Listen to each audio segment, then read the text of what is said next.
Welcome to our channel. Today we how to connect Joy-Cons to PC instant fix step by step clearly.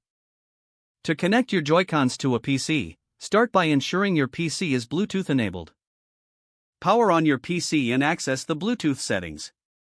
If your PC doesn't have Bluetooth, you may need to use a USB Bluetooth adapter. On your Joy-Con, locate the small sync button on the side. Press and hold this sync button until the lights begin to flash. Now, return to your PC's Bluetooth settings. Select Add Bluetooth or other device. Choose Bluetooth from the options that appear.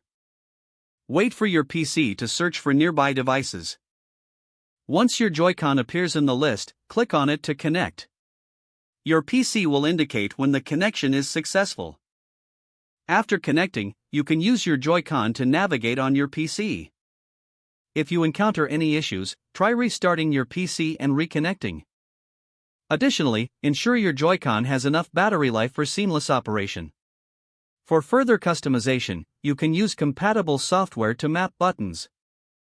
Enjoy gaming with your connected Joy-Cons on PC. If the page does not load, refresh the browser or try again in a private or incognito window. Make sure you are using the correct email address, then retype it carefully to avoid small typos. If your password is not accepted, use the reset option and create a new strong password you can remember. Check your spam folder for verification or security emails, then complete any requested confirmation steps.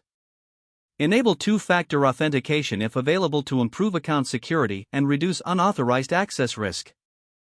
After signing in, review your profile details so your contact information and settings are accurate and current.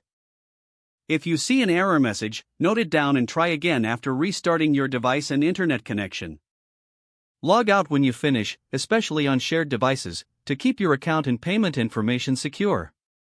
If the page does not load, refresh the browser or try again in a private or incognito window. Make sure you are using the correct email address, then retype it carefully to avoid small typos. If your password is not accepted, use the reset option and create a new strong password you can remember. Check your spam folder for verification or security emails, then complete any requested confirmation steps. Enable two-factor authentication if available to improve account security and reduce unauthorized access risk. Don't forget to like this video and subscribe to our channel for more step-by-step tech guides.